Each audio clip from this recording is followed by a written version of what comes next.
This video is for people who are new to the concept of dry firing. If you already know what dry firing is, then you should dry fire while I'm talking about dry firing. Are you sick of the term dry firing?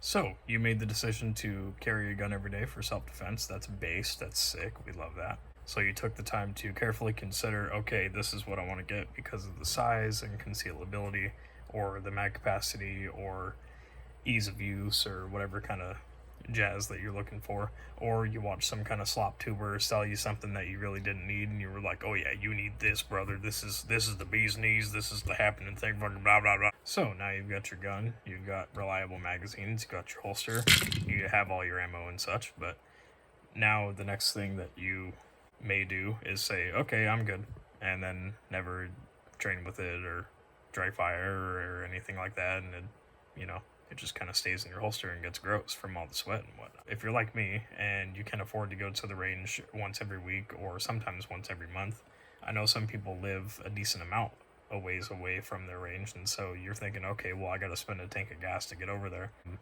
It stacks up. I mean, it does get expensive, and everything else is expensive nowadays. So one of the things that you can do to stay proficient and stay consistent with the firearm that you are carrying is to dry fire, and it is essentially free except for your time. That's really the only consideration that you're looking at. This should be pretty obvious, but I'm going to say it anyway. Make sure you clear your gun before you start dry firing. That way you're not live firing into your dog. Don't be a dumbass. Make sure that you remove your magazine first, always, and then make sure that you lock your slide back, and then visually inspect that there is nothing inside the chamber and that there is nothing through the magwell.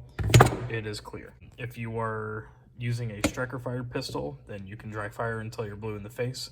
If you have a 22 long rifle chambered pistol, or you have a revolver or hammer fired pistol, I would recommend getting snap caps so that way you're not putting wear and tear on your firing pin. Dry firing, essentially for the uninitiated, reinforces on about 4 concepts that are pretty important in terms of shooting and training, which is your shooting grip, your shooting stance, and your target focus, as well as anticipating the recoil. So shooting grip is pretty simple. You want to make sure that the web of your hand right here is high and tight up on your back strap, just like that, underneath of the beaver tail as well. So just like that, make sure that there's no gap between your hand and the actual beaver tail right there.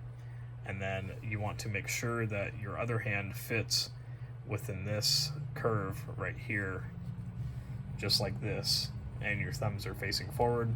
And then you don't have to immediately squeeze the crap out of the gun to maintain pressure. You just want to give good solid contact and pressure with both of your hands, and that ensures a good shooting grip.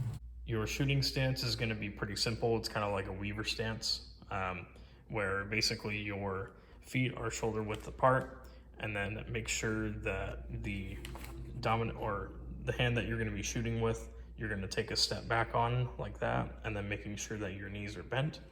And when you are aiming the pistol, to make sure that your arms are extended. Keeping this footing will help you keep a good foundation for absorbing the recoil of the pistol as you're firing.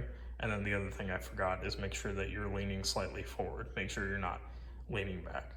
What I mean when I talk about target focus is essentially the idea of you will be aiming your pistol at the target that you're looking at, but you're not focusing on the front sight. You're mainly keeping your vision focused on the actual target itself. It does take time to actually get yourself and your eyes adjusted to focusing on the target. But that's the reason why you dry fire practice, is so that way you can reinforce that concept. As far as what I mean by anticipating the recoil, it's this habit that will occur where when you go to shoot, and sometimes you'll see this in videos too, where they'll go to shoot and you pull the trigger and, expecting, let's say the slide doesn't lock back like it should right there. And what'll happen is you'll see people go to shoot and then they'll press forward when they pull the trigger, expecting the recoil to happen, but it doesn't. That flinch will affect your accuracy. If you're kind of dipping forward like that, your shot will go further down, or you know, whatever direction that you're pointing at. But if you do dry fire often, and especially before you actually go to shoot, you won't have that impulse, because what you've been doing for hours and hours and hours is practicing your trigger press and keeping that gun locked in and consistent right in the same spot every single time. So something that you can use to help aid in your dry fire practice is this document that I made, and I'll have it available on our website if you want to take a look at it or download it. And it's a printable, so it's about the size of a piece of printer paper. And essentially, it just gives you a point of aim for your dry fire practice. There's really not that much to it. I have the general instructions on here just to make sure that you're doing what you should be doing. But really, that's about it. The main thing is just to keep practicing your dry fire. It really helps long term with your overall shooting ability, and it's a pretty important concept to keep if you're going to be carrying a firearm every day and you're not able to get to the range every day. So that's about it. If you guys want to leave a comment, and if you found this video helpful, then give us a like. Aside from that, that's about it. So make sure that you're dry firing. It really helps out. All right, thanks.